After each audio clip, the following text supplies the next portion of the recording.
patologías nosotros podemos diagnosticarla desde recién nacido o cuando ya pasó el tiempo.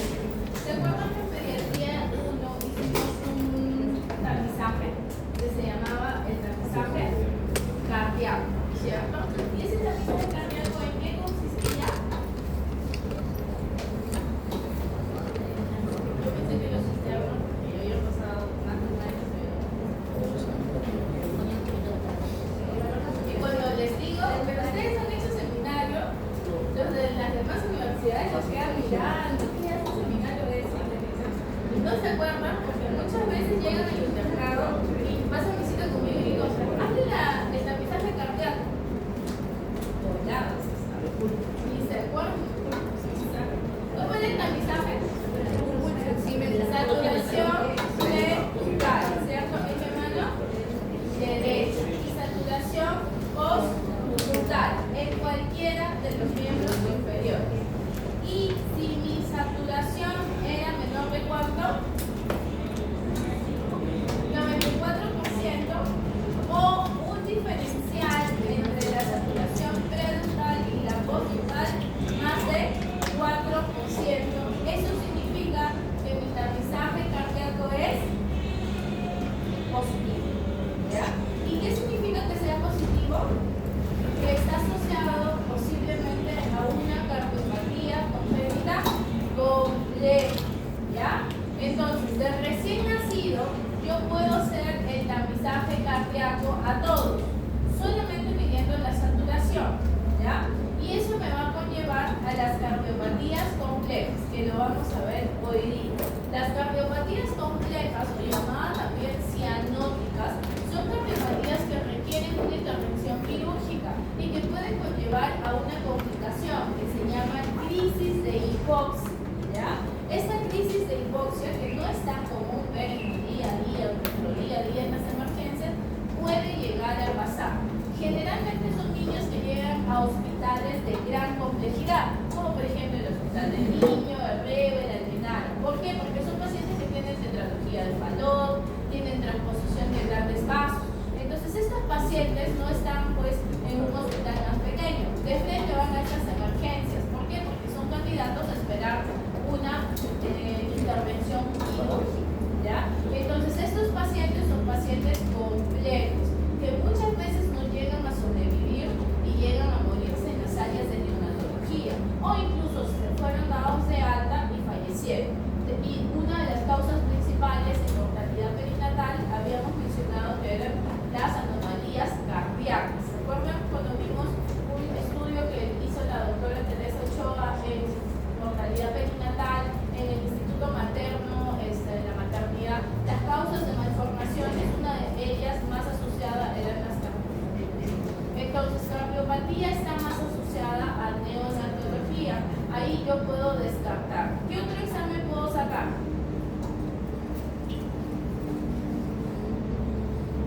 ¿Qué otro examen? Un ecocardiograma. El ecocardiograma es el gol estándar.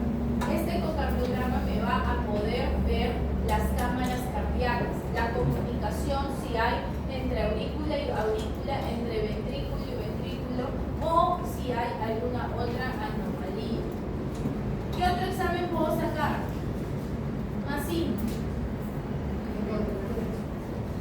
¿Cuál? ¿Cuál? Antes, rayos X. Y en el rayos X que mido, el índice cardiotorácico. Y ese índice cardiotorácico es normal en edad adulta mayor, es menor de 0.5.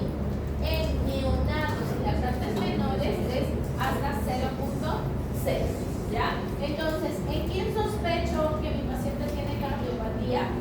En realidad, a todos le tengo que hacer el tamizaje cardíaco. Pero el recién nacido que tiene, por ejemplo, taquipnia, polipnia, dificultad para respirar, uno de mis diagnósticos diferenciales de la taquipnia transitoria, de la hialina,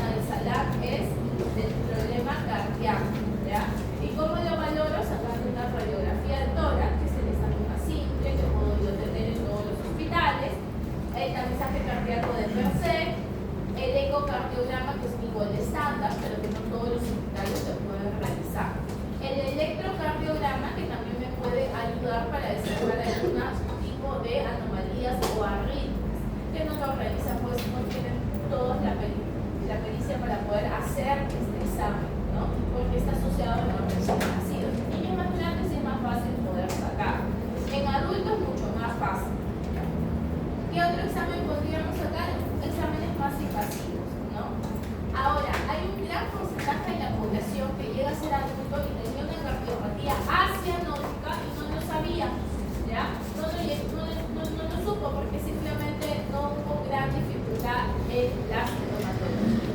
¿En quiénes diagnostico más fácilmente? A aquellos que me pongo mi estetoscopio, escucho insomnio o hacen cianosis, ¿ya? ¿Qué complicaciones van a llevar esta cardiopatía? Una es insuficiencia cardíaca y otra es la crisis de hipoxia. Entonces, en el tema de cardiopediatría, nosotros vamos a valorar las cardiopatías congénitas y insuficiencia cardíaca, que ustedes ya deben de haber visto un poco en el tema de cardiología, al menos insuficiencia cardíaca. ¿Qué me define la cardiopatía congénita?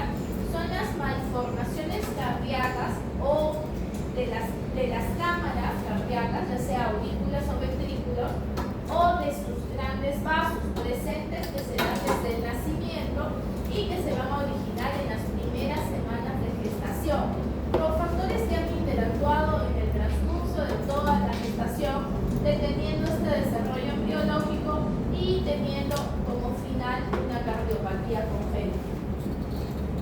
Nosotros hemos visto en circulación fetal que la sangre de la aurícula derecha pasa a la aurícula izquierda, ¿cierto? ¿Mediante qué foramen? El foramen oval. Desde la aurícula izquierda la sangre pasa al ventrículo izquierdo y posteriormente sale a la aorta. Desde la aorta la sangre hacia el cerebro y hacia las extremidades superiores. Después de circular de ahí, la sangre regresa a la aurícula derecha y hacia la vena cava superior. La sangre poco oxigenada, ¿a qué lado se encuentra? A nivel fetal. En nosotros, ¿dónde está la sangre oxigenada? ¿Qué lado? Y de ahí sale a la aorta, ¿cierto? A la aorta, y la aorta se encarga de trasladar toda la sangre a nuestro cuerpo oxigenada. En cambio, las pulmonares llevan la sangre desoxigenada para que se oxigenen a nivel del pulmón. En cambio, en el feto es distinto. En el feto no tiene oxigenación a nivel pulmonar, tiene oxigenación a nivel del conducto con la mamá, ¿ya? Entonces, la oxigenación del recién nacido es distinto. ¿Quién me va a tener la sangre mezclada o oxigenada a nivel de la placenta, ¿no? La sangre en el ventrículo derecho es bombeada hacia la aorta y una pequeña cantidad continúa hacia los pulmones. La sangre que fue bombeada hacia la aorta es derivada a través del ducto arterioso hasta la aorta descendente. Entonces, este mecanismo fetal, una vez que nace, cambia. ¿Por qué? Por la oxigenación, no porque el bebito ya llega a respirar. ¿Y cuáles son estas partes que se dan a nivel del feto? Uno de ellos es el foramen oval. ¿Qué es el foramen oval? Es la comunicación entre la aurícula derecha y la aurícula izquierda, que en el momento del nacimiento va a cerrarse, ¿cierto? Otro es el conducto arterioso. Este conducto arterioso va a comunicar lo que es la aorta con la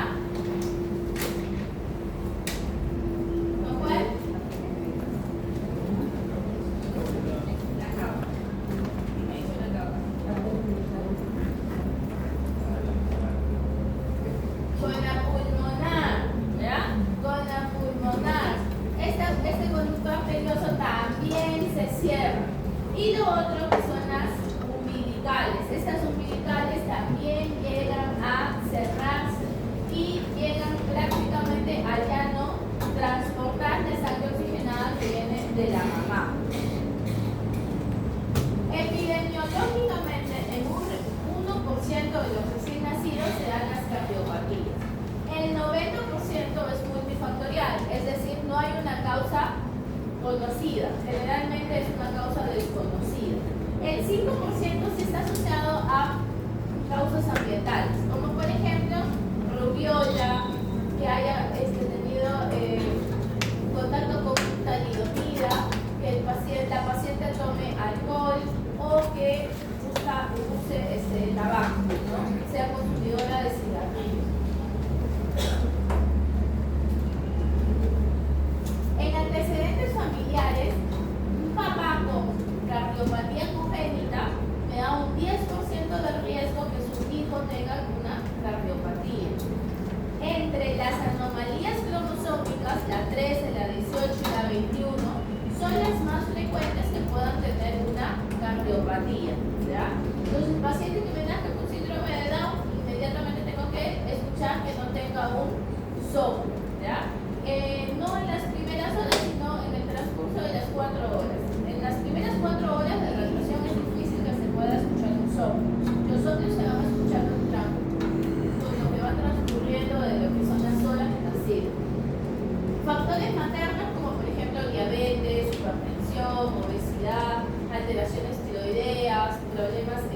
neurológicos como epilepsia, drogas como por ejemplo alcohol, anticonvulsivantes, ¿no? Infecciones, la más frecuente es rubiola. Otras como por ejemplo coxsackie, influenza. Entre otras como que haya sido expuesta a radiación o que tenga algún problema neuromuscular o síndromes como el síndrome de Marfan o el síndrome de Gutten-Glauber. Dentro de las frecuencias de las cardiopatías, la más frecuente de todas es el CIB, ¿ya? No se olviden porque es pregunta bien clásica en los exámenes de admisión, de INAN y todos los exámenes que vengan de acá a futuro. ¿Cuál es la frecuencia de las cardiopatías más congénitas más frecuente? CIB, que es la comunicación interventricular, seguida del CIA, del PCA, de la contracción de aorta. Las anomalías cianóticas son las menos frecuentes, ¿ya? Porque no vemos con tanta frecuencia un bebito que nazca con cianosis, con una cardiopatía compleja. Entonces, reconocemos cianóticas y acianóticas, ¿ya? Existen dos tipos, cianóticas y acianóticas. ¿Qué me interesa que ustedes aprendan hoy día? Uno, que reconozcan qué exámenes de laboratorio van a pedir, en quiénes sospecho, ¿no? Las anomalías cromosómicas, en las mamás que hayan tenido rubiola, ¿no? Mamás que hayan sido portadoras de que consumen alcohol o cigarrillo, y qué exámenes yo tengo que sacar. Lo otro que me interesa es que aprendan este cuadro. Este cuadro se lo tienen que memorizar, ¿ya? Porque ese cuadro voy a tomar el examen despacito y voy a tomar el examen del parcial. Así que ya tienen un punto a favor. Acianóticas y cianóticas. Acianóticas. Flujo pulmonar aumentado. Sham, de izquierda a derecha. ¿Quién tengo? CIB, CIA, PCA, que es la persistencia del conducto arterioso, o canal o fístulas AB. Flujo pulmonar normal o disminuido, o llamadas también obstructivas, estenosis aórtica, coartación aórtica, estenosis valvular pulmonar. Esas son las acianóticas. ¿Cuáles vamos a estudiar hoy día? CIA, CIB y PCA, ¿ya? Que son las más frecuentes, pero que yo tengo que tomar en cuenta que toda esa relación pertenece a las acianóticas. ¿Cuáles son las cianóticas? Tengo de dos tipos, el flujo pulmonar aumentado y el flujo pulmonar disminuido. No sé qué virus hay en el ambiente, que llevo más de 2 semanas con gripe, con todo. A varios nos estoy escuchando igual. Se me va la voz. Yo fui 2 semanas. Esteve, no sé cómo.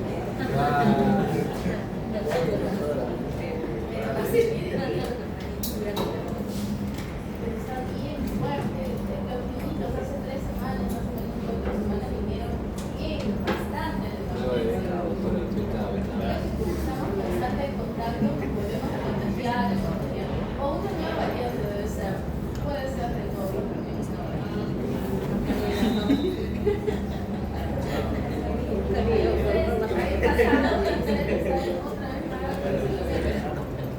No me voy a volver a contagiar y yo todavía no salgo de mi proceso. Las cianóticas tenemos flujo pulmonar aumentado y flujo pulmonar disminuido. El flujo pulmonar aumentado, la representante es transposición de grandes vasos. ¿Qué otro? Neisser y compañía. Parece que te cambias de sitio. ¿Por qué se ríen? Ñañez. Niña de sonreír. Ñañez de sonreír. ¿Te haces sentar acá? Ah, es verdad. Flujo pulmonar aumentado, transposición de grandes vasos. Tenemos que aprender todo este listado. Tronco arterioso, ventrículo 1, único, y drenaje pulmonar anómalo. El flujo pulmonar disminuido, tengo tetralogía de Fallot, atresia pulmonar, atresia tricuspidia y anomalía de Epstein. Nosotros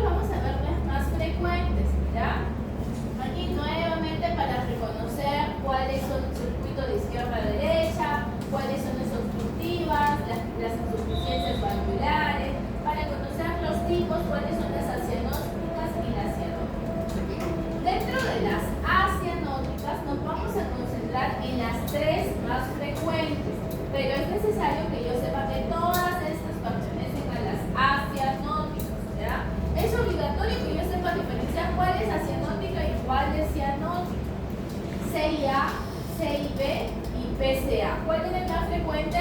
Sí. 6B. 6B, ¿ya? 6. Empezamos con sellas. ¿Qué sella? Es la comunicación interauricular. Es una cardiopatía que existe un defecto en el tabique interauricular que comunica las dos aurículas. El cortocircuito se va a dar de izquierda a derecha. Existen 3 tipos ahí de problema: el ostium secundum, el ostium primum y el tipo de seno venoso. Pregunta repetida de examen: ¿cuál es la más frecuente de las patologías, de las anomalías asociadas a seria ostium secundum? ¿Ya? Pregunta a repetición: la más frecuente ostium secundum. ¿Cuál es la fisiopatología? Hay un cortocircuito de izquierda a derecha, es decir, va a haber un hiperflujo pulmonar. La sangre oxigenada que proviene de la aurícula izquierda recircula inútilmente por el pulmón sin pasar a la circulación sistémica y sobrecarga de trabajo y volumen sanguíneo en los pulmones, ambas aurículas, el ventrículo derecho y las arterias pulmonares. La clínica asintomática. Estos pacientes pueden ir a su casa y no saber que tienen un CIA. Ahora, antes de que nazca, me olvidé, con la gestante, en las ecografías prenatales se puede detectar estas anomalías, ¿ya? Entonces ya hay mamás que se hicieron una ecografía prenatal. Hoy en día hay mucho lo que es el estudio de medicina fetal a nivel de ginecología. Se hacen las ecografías y se detecta de que hay un problema cardiológico. Entonces la mamá, cuando ya viene para dar a luz, ya sabe que pues si tiene su bebito una cardiopatía compleja, no debería de nacer en un hospital pues de baja complejidad, debería nacer en un hospital de alta complejidad, porque ese paciente inmediatamente va a pasar a UCI y va a ser candidato a ser quirúrgico, ¿ya? Y si nace en un hospital de baja complejidad, su riesgo de supervivencia puede ser bajísimo, porque hasta que lo trasladen, generalmente nunca los aceptan los cupos, ¿no? Y uno de los hospitales que abarca estas anomalías complejas es el niño, pero de Sambor, no el niño de Breña. El niño de Breña opera, pero opera menos. El que más es quirúrgico es el niño de Sambor. Otro, la parte del seguro, es el INCOR. Entonces, en estos hospitales son los hospitales que deberían hacer toda familia. La maternidad también maneja este tipo de pacientes. Debería de ir a estos hospitales. ¿Por qué? Porque su riesgo de supervivencia va a ser mayor. Entonces, en estos pacientitos generalmente puede pasar desapercibido. La mamita no se hizo sus ecografías prenatales, nacieron, nunca se supo exactamente que tenía el problema hasta que alguien escucha el corazoncito más adelante y escucha que hubo un soplo, ¿ya? O incluso puede llegar a cerrarse solo. ¿Qué síntomas podría presentar si la anomalía es más grande? Las infecciones frecuentes del aparato respiratorio, fatiga o disnea cuando el cortocircuito es importante, arritmias supraventriculares, y es poco frecuente que se dé asociado al retraso del crecimiento. Los ruidos cardíacos aquí son rítmicos. ¿Qué soplo voy a escuchar? El soplo electivo en el segundo espacio intercostal izquierdo, con desdoblamiento permanente del segundo ruido debido a la sobrecarga del ventrículo derecho y retraso del cierre de la válvula pulmonar. Ocasionalmente, cuando hay un CIA grande, puede ocasionar insuficiencia cardíaca. En este caso no hay cianosis. Hay antecedentes que puede haber problemas a repetición respiratorio, puede haber hipodesarrollo y hay hiperactividad del ventrículo derecho, tanto en el tercio inferior como en el superior. Puede haber frémito en el segundo espacio intercostal izquierdo en la línea paraesternal. Entonces, ¿qué escucho? Un soplo eyectivo en el segundo espacio intercostal. Si yo le saco un electrocardiograma, generalmente puedo apreciar una desviación al eje derecho, que mientras más hipertensión pulmonar haya, mayor va a haber el problema. Además, puedo observar un bloqueo de rama derecha, que es característico del CIA. En el ecocardiograma me va a poder observar la localización y el tamaño del defecto y si existe una anomalía asociada. Si yo saco una radiografía de tórax, puedo observar que hay crecimiento a expensas del ventrículo derecho y de la aurícula derecha. Además que el flujo pulmonar que se encuentra aumentado. Si yo le saco el estudio por Doppler, me va a proporcionar beneficios para poder determinar el cortocircuito de dónde a dónde va. Además que me va a valorar la presión y el tamaño, además de la valoración de la presión pulmonar. En el caso de que le haga un cateterismo, es útil siempre y cuando haya persistencia de alguna duda o cardiopatías asociadas. Entonces, ¿qué es lo que usualmente le saco? Mi radiografía de tórax y mi ecocardiograma.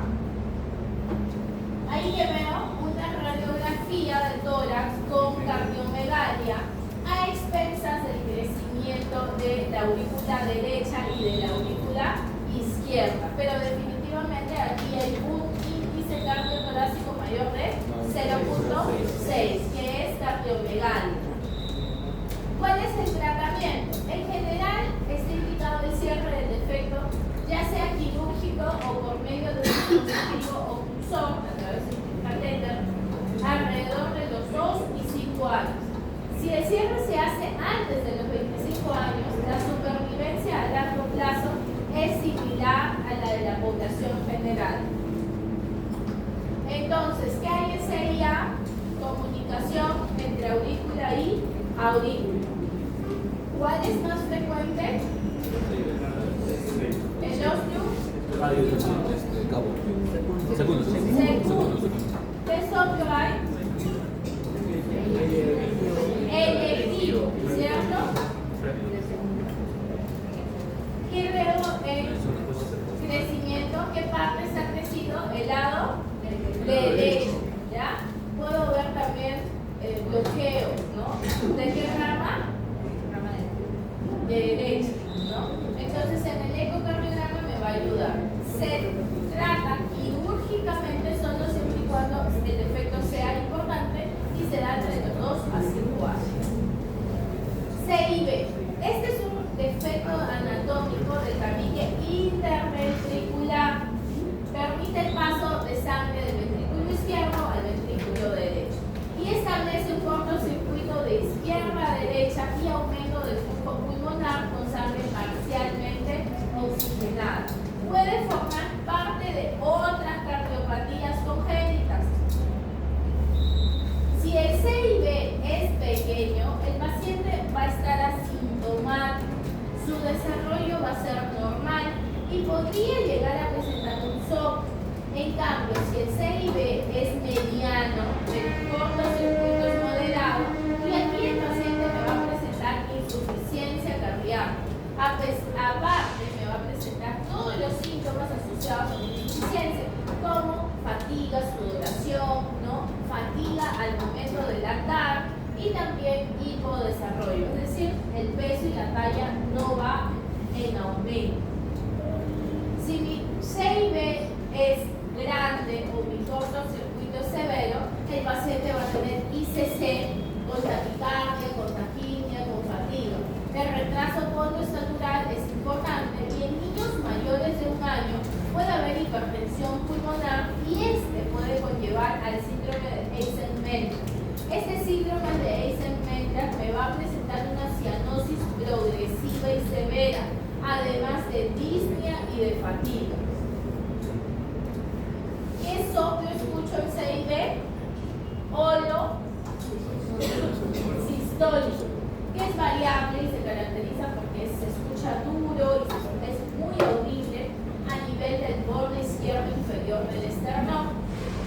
Hay un latido hiperdinámico en la punta, puede haber hepatomegalia en casos severos y hay un restumbo diastólico que es apical y suave.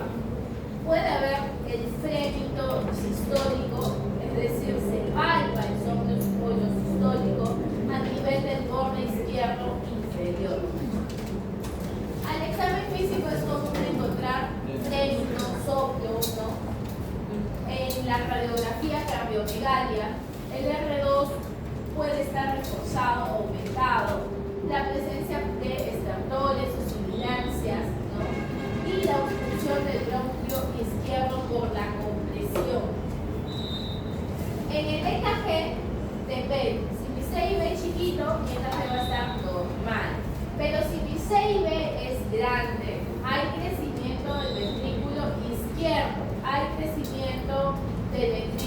derecho y puede haber difascismo, que es la R alta y la S profunda, que va de B2 a B4. En la radiografía, si mi CIB es pequeño, la placa va a estar normal, pero si mi CIB es grande, va a estar con cardiomegalia a expensas de los ventrículos. Hay prominencia del cono de la pulmonar, hay un botón aórtico normal y hay aumento de la vascularidad pulmonar. En el ecocardiograma es el método diagnóstico de elección, determina la localización anatómica, el tamaño y si hay otras anomalías asociadas. Y con el ecodoppler se aprecia la dirección y la gradiente del cortocircuito.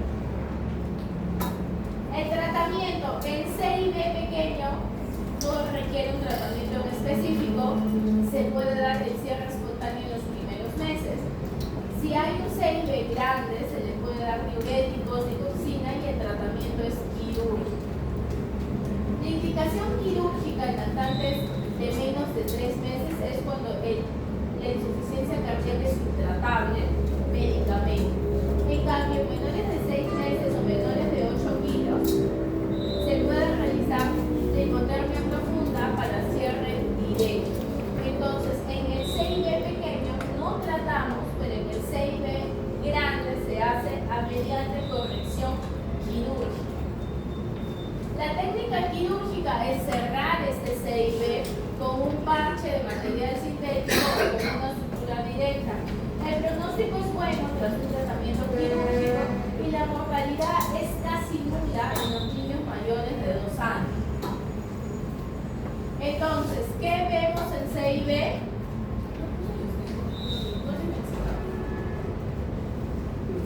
Acá está. Los tipos en el CIB, así como en el CIA, es subpulmonar, membranosa, tipo canal AB y muscular. Siendo la membranosa o llamada también perimembranosa una de las más frecuentes, ¿ya? En el CIB que soplo escuchamos holosistólico. PCA. En el PCA es la persistencia del conducto arterioso y es un problema cardíaco que se observa generalmente en las primeras semanas o meses de vida. Se caracteriza por una conexión entre ¿quién? Entre la aorta y la pulmonar, que permite que la sangre rica en oxígeno que debería dirigirse al cuerpo vuelva a circular nuevamente hacia los pulmones. Entonces, la sangre que va desde la aorta a la arteria o pulmonar va a ocasionar un cortocircuito de izquierda a derecha e hiperflujo pulmonar. La sangre oxigenada aumenta el volumen sanguíneo en los pulmones, en la aurícula izquierda y el ventrículo izquierdo y las arterias pulmonares. Este cortocircuito me va a generar crecimiento de las arterias, de las cavidades izquierdas y de la arteria pulmonar. Hay un hiperflujo pulmonar y hay una hipertensión pulmonar. El PCA pequeño es asintomático. En un PCA grande puede ocasionar insuficiencia cardíaca, problemas respiratorios, taquicardia, fatiga, sudoración con las tomas y por ende un retraso oroestatural. ¿Qué soplo vamos a encontrar? El famoso soplo de Gibson. ¿Ya? El PCA es el que más cositas con nombre propio tiene. Si no se acuerdan, cuando estén en un examen, les pongo paciente, con soplo de Gibson, acuérdense, PCA es el que más nombres tiene.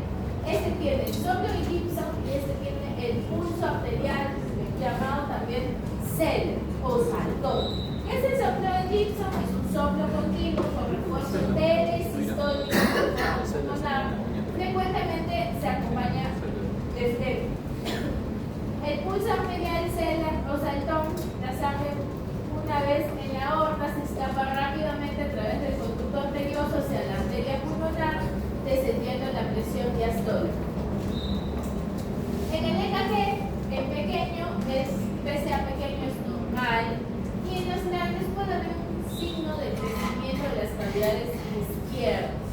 En la radiografía de tórax, en los pequeños es normal y en el PCA grande hay una cardiomegalia a expensas de las cavidades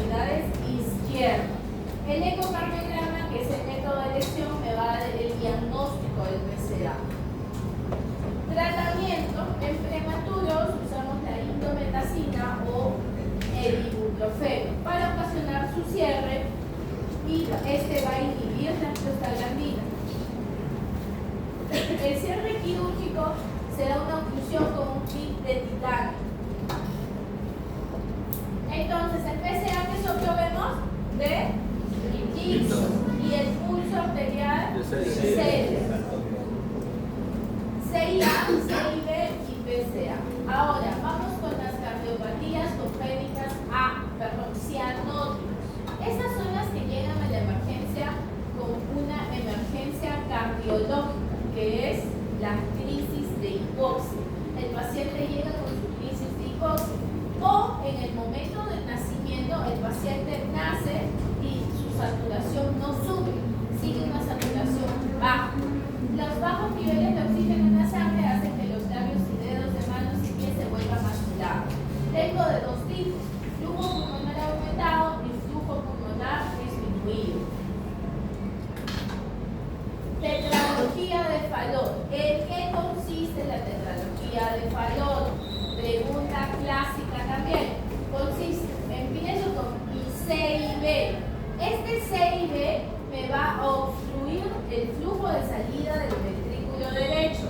Hay acabalgamiento o cabalgamiento de la aorta sobre el CIB y hay hipertrofia del ventrículo derecho. Esas son las 4 problemas que me está asociado a tetralogía de Fallot y que tengo que memorizar. Es la cardiopatía cianótica más frecuente después del primer año de vida y representa entre el 5 al 10% de todas las cardiopatías. La fisiopatología depende exclusivamente de la estenosis infundibular, es decir, de la severidad de esta estenosis. Por medio de la CIB va a llevar a la cianosis. ¿Cuál es el cuadro clínico? El factor hemodinámico más importante es el flujo vascular pulmonar. La cianosis es el síntoma mayormente asociado que se ve a los 6 meses.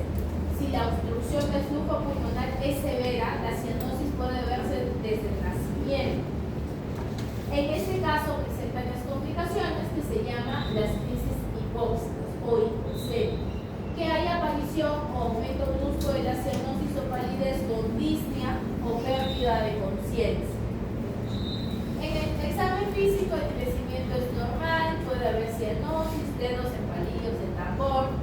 En ICC, cuando no hay en Fallot, a menos que tenga anemia, endocarditis infecciosa. Hay el impulso del ventrículo derecho y hay un soplo sistólico con el segundo ruido disminuido. En la radiografía, esas también son preguntas clásicas. Te ponen el caso clínico, te ponen la radiografía con corazón en vodka o corazón sueco. Esto es asociado a tetralogía de Fallot. En el electrocardiograma que puedo observar el eje a la derecha con hipertrofia del ventrículo derecho. Otros exámenes que puedo sacar es el ecocardio asociado al Doppler y el cateterismo cardíaco. El tratamiento médico, si hay anemia hay que suplementar con hierro, si hay fiebre y deshidratación hay que buscar las causas de infecciosa, o si es que hay la crisis de hipoxia, ¿cómo se trata? Con la posición se le coloca morfina, oxígeno, bicarbonato si lo requiere y propanolol. En estos pacientes que hay procesos infecciosos hay que darle el antibiótico para prevenir que se complique y tenga endocarditis. El tratamiento quirúrgico puede ser paliativo o puede ser reparador. Si es paliativo, se realiza una fístula aortopulmonar, una hemicorrección y una angioplastía infundibular transcutánea. En cambio, si el tratamiento quirúrgico es para reparar, se cierra el CIB con un parche, se hace la resección infundibular, se coloca un parche transanular pulmonar, se hace una comisurotomía pulmonar y un conducto valvulado entre el ventrículo derecho y la arteria pulmonar. ¿Quién lo realiza? Ya lo realiza lo que es el cirujano de tórax. Otra cardiopatía es la transposición de grandes vasos, es decir, no sale la aorta del mismo sitio y la pulmonar del mismo sitio.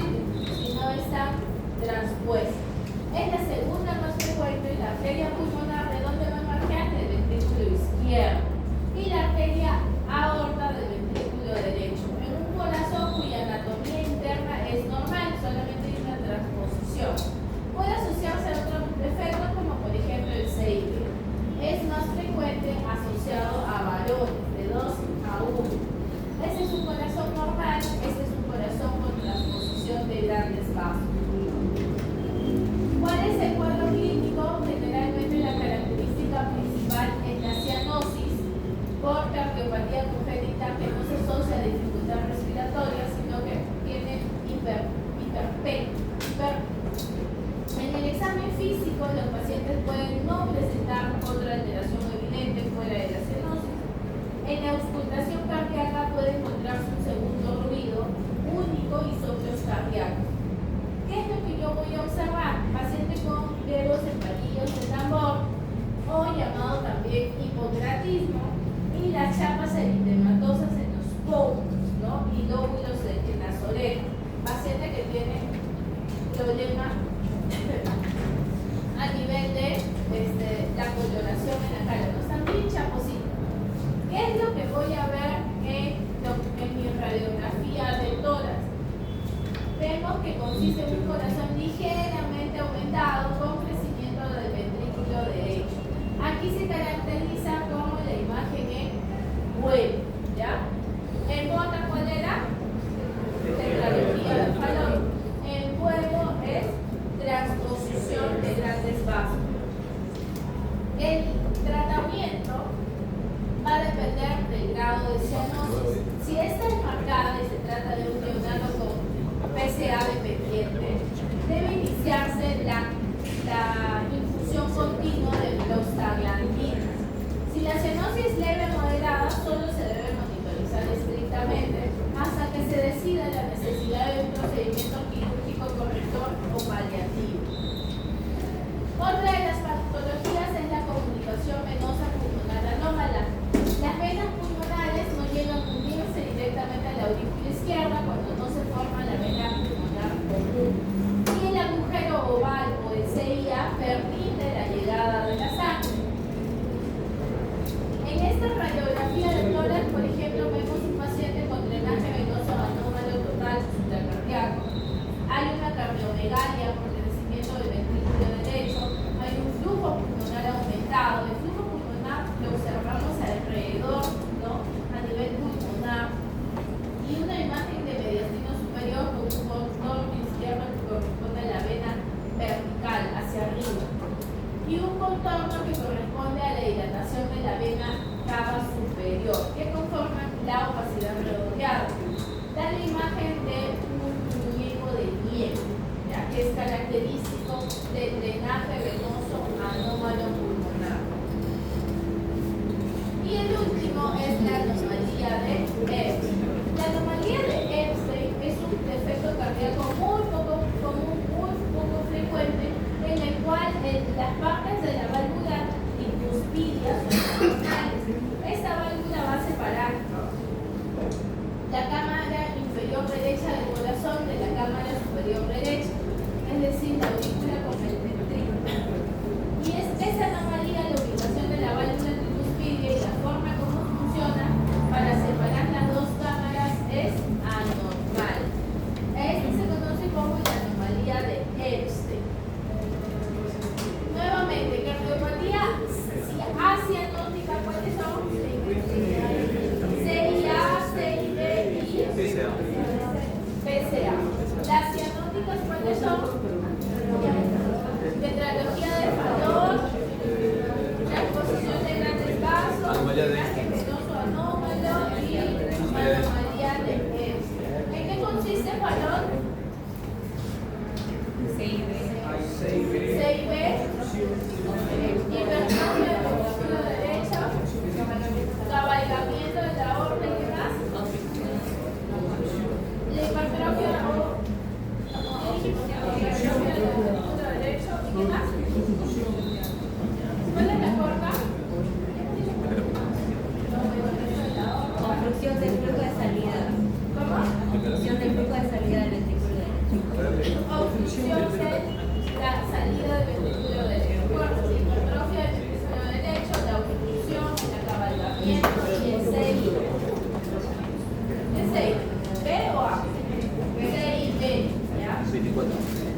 Entonces, yo conozco mis patologías, tengo que saber qué soplo tiene, a expensas de qué está el problema, ¿ya? Cuál es cianótica, cuál es asianótica. Y la complicación que me puede presentar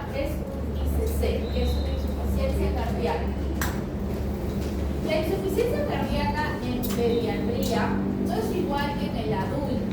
En el adulto lo sospechamos con mucho más frecuencia. Es decir, me llega un paciente con algunos factores de riesgo, como por ejemplo hipertensión, obesidad o diabetes o alguna otra problema de repente de hipercolesterolismo, ¿no? Y está cansado, tiene disnea, tiene fatiga.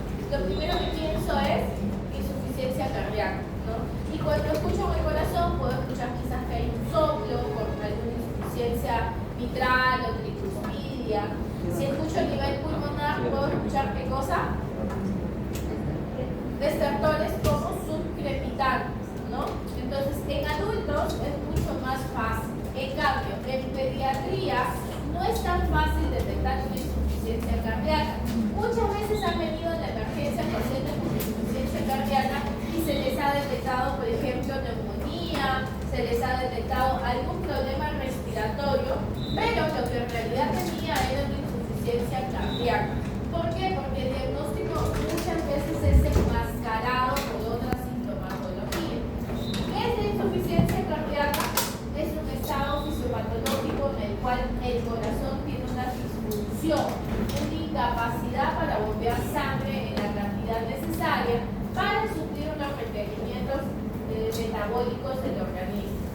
El paciente adulto se puede detectar a través de síntomas clásicos como disnea. En cambio, el paciente pediátrico, este espectro de presentación es mucho más amplio e inespecífico. El porcentaje de pacientes que no son correctamente diagnosticados en la primera consulta médica asciende hasta un 50%, recibiendo mucho de ellos una terapia antibiótica al haber sido asociado a una infección bacteriana. En el 2013, la Academia Americana de Cardiología y la Asociación Americana del Corazón lo define como un síndrome clínico complejo que es el resultado de cualquier lesión estructural o funcional que produce una incapacidad para el drenado o eyección ventricular de la sangre. En el 2014, la Sociedad Internacional de Trasplante del Corazón y Pulmón lo define como el síndrome clínico y patofisiológico que es el resultado de una disfunción ventricular, una sobrecarga de presión o volumen, solos o en combinación, que va a llevar a tener síntomas y signos como por ejemplo retraso de crecimiento, trastornos en la alimentación, intolerancia al ejercicio y la fatiga. La etiología va a ser diversa.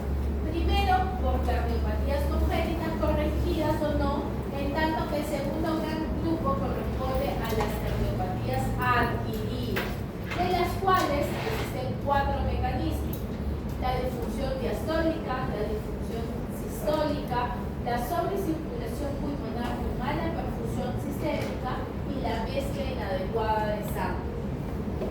En las primeras 24 horas, si mi paciente tiene ICC, yo puedo pensar que puede tener cualquiera de estas patologías, incluso teniendo en cuenta las cardiopatías congénitas, ¿no? Que es lo que hemos visto.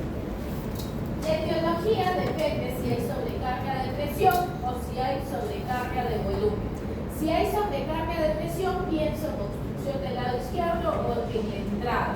Si es obstrucción en el lado izquierdo, pienso en coartación de aorta, estenosis aórtica. Si hay obstrucción del lado derecho, pienso en estenosis pulmonar. Si hay obstrucción a nivel de la entrada, puede ser estenosis a nivel de las venas pulmonares, estenosis mitral. Si hay sobrecarga de volumen, aquí está a tallar cortocircuitos de izquierda a derecha, como por ejemplo CIB. Defectos atrioventriculares, el luz arterioso de gran tamaño. Si pienso en lesiones regurgitantes, puede ser insuficiencia mitral o insuficiencia aórtica. Las causas de falla en un corazón estructuralmente normal tenemos las miocardiopatías o las enfermedades infecciosas, ya sea Kawasaki, arritmia, tóxica, falla renal, distrofias musculares o malformaciones arteriovasculares.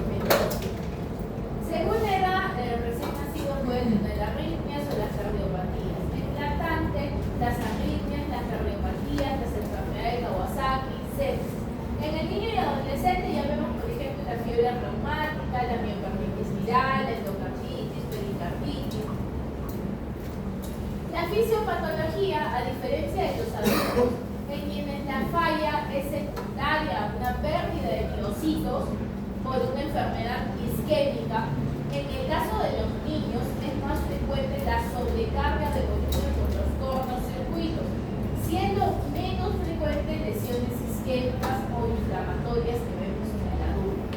Hasta el 30% de los casos el compromiso de la función diastólica es la causa de la falla cardíaca, pero en general puede llegar a pasar inadvertido.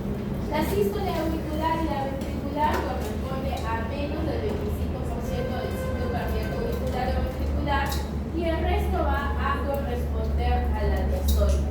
En la edad pediátrica, las patologías que comprometen la relajación del ventrículo derecho son frecuentes y se asocian a cardiopatías congénitas con obstrucción a la salida del ventrículo derecho corregidos no. Entonces, ¿cuáles eran factores que conducen a la falla cardíaca?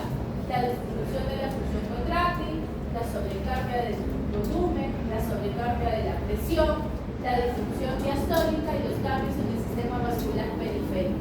Yo tengo un miocito, este miocito, esa cavidad intraventricular, cuando está normal no hay problema, pero cuando hay una sobrecarga de presión, lo que me va a conllevar es una hipertrofia. Esta hipertrofia me va a llevar más adelante a un ICC. En cambio, si hay sobrecarga de volumen, la hipertrofia es excéntrica y lo que me va a conllevar es la dilatación.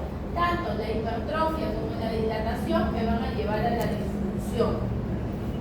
Existen mecanismos adaptativos. ¿Cuáles son estos mecanismos adaptativos? El mecanismo del Frankenstein y la activación del sistema neurohumoral.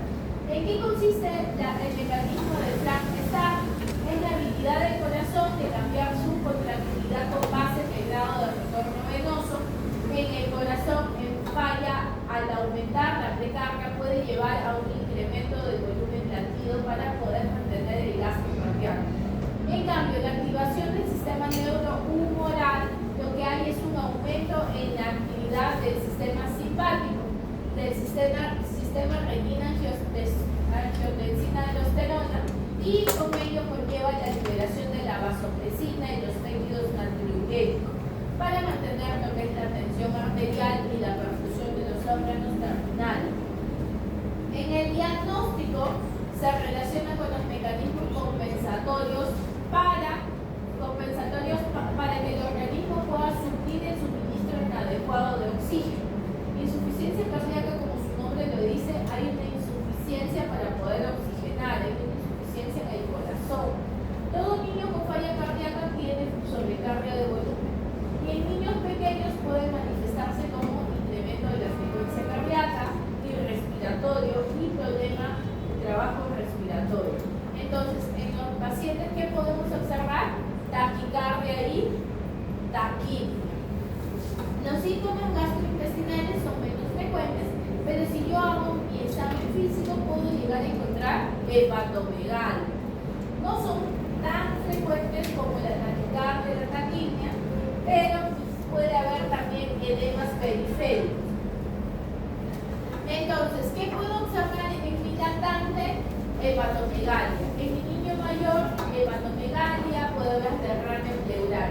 Pero generalmente mi paciente va a presentar hipersudoración y lo que se pregunta es si tiene fatiga cuando lacta. Esa es una pregunta clásica que se le tiene que hacer a la mamá.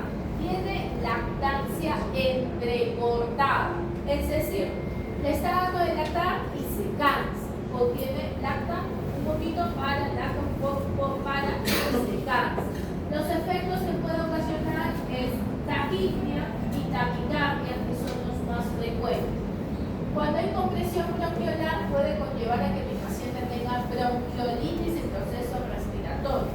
Por ello, aquel paciente que ha sido hospitalizado en un año más de 3 veces en emergencia por neumonía, yo tengo que descartar que no vaya a tener un problema cardíaco, ¿ya? Porque, como le mencioné desde el inicio, la insuficiencia cardíaca no se detecta a la primera, sino mucho después, cuando ya se ha hecho una buena anamnesis y se ha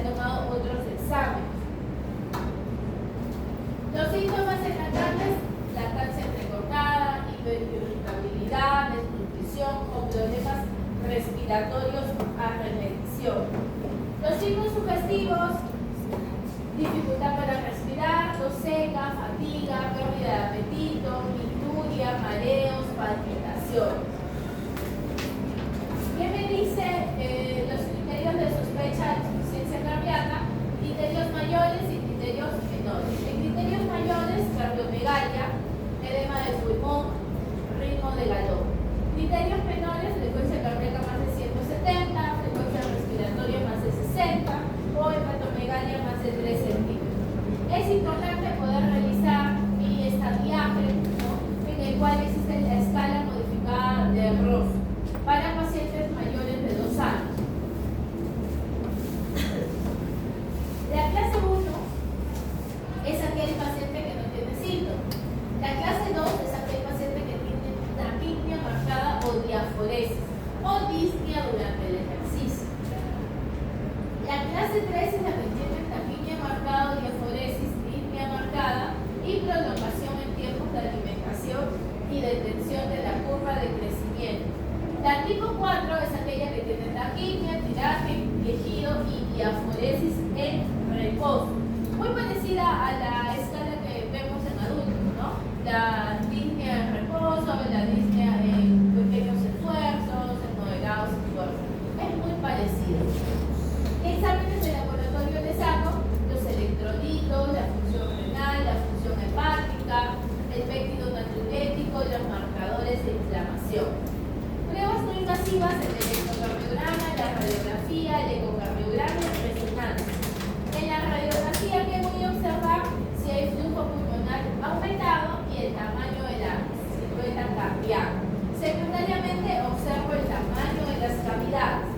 Flujo pulmonar aumentado, como vemos en la plaquita, hay un aumento del flujo pulmonar y hay un aumento de la silueta cardíaca. ¿Y cómo hallo el índice cardiotorácico? Hago la medición de distancia mayor, ¿no?, que es la C. Luego cojo la mitad del corazón y hallo el lado izquierdo y el lado derecho. Sumo el A más el B sobre el C y esta medida tiene que ser menor de 0.6 para ser catalogado como normal. Si es mayor de 0.6 es cardiomegalia. Mayor de 1 año ya se considera igual prácticamente que los adultos. En el electrocardiograma no me va a diagnosticar insuficiencia cardíaca, pero me puede asociar el diagnóstico de arritmia, pericarditis, ¿no? Me va a ver si hay hipertrofia de las cavidades o si hay alguna alteración a nivel del eje. Puede ayudar para una cardiopatía adyacente. En el ecocardiograma, cuando se está en presencia de un paciente con falla cardíaca, con cardiomegalia, me puede hallar si es que hay cardiopatías, cortocircuito de derecha a izquierda, defecto cardíaco congénito, corazón normal con cavidades dilatadas, si hay derrame pericárdico o si hay corazón dilatado. El ecocardiograma, que me valora la anatomía y la función de la cardiopatía que puede provocar la insuficiencia cardíaca. Tratamiento. El tratamiento, ¿qué es lo que yo tengo que hacer? Mejorar mi perfusión tisular.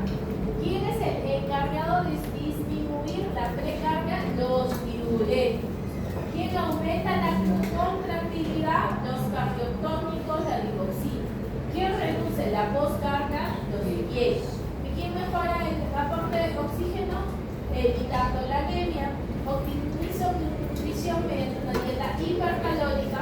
Minimizo el modelamiento ventricular con los beta-bloqueadores o los IECA y control de la frecuencia cardíaca. Como medidas generales, el paciente debe estar en reposo, sedación, que se puede usar el fenobarbital o midazolam.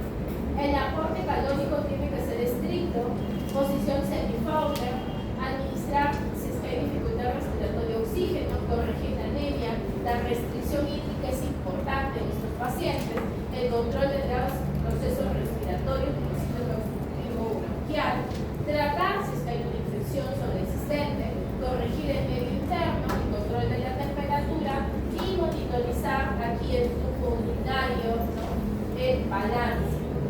En los líquidos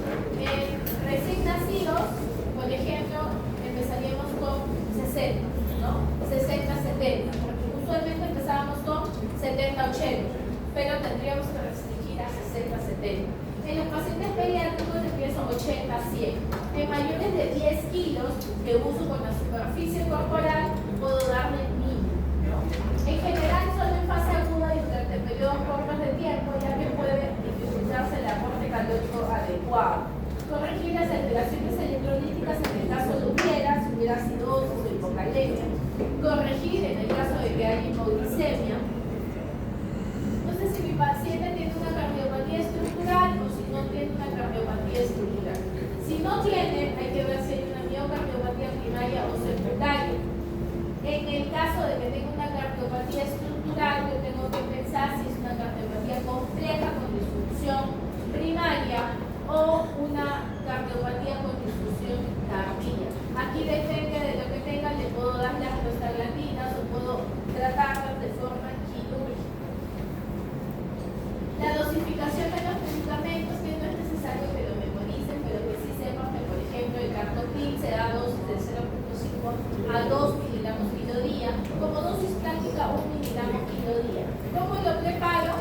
La tableta lo mando a farmacotecnia me lo dan en sobre con polvito, dependiendo del tamaño del peso de cada paciente. ¿Ya? No es que yo la tableta se lo dé y lo parte en 4, 3, no. Lo mando a hacer a farmacotecnia, la primera necesita 5 miligramos, ¿no? Entonces lo mando a hacer y ellos me lo entregan en sobrecitos en polvito. Y eso se le da. Los AMPAM, furosemida, cloracemida, espironolactona, propanolol, carvedilol, todo ello está ahí con sus dosis, no es necesario que memoricen, pero que sí sepan, por ejemplo, que el Cartopil es a 1 miligramo kilo de día.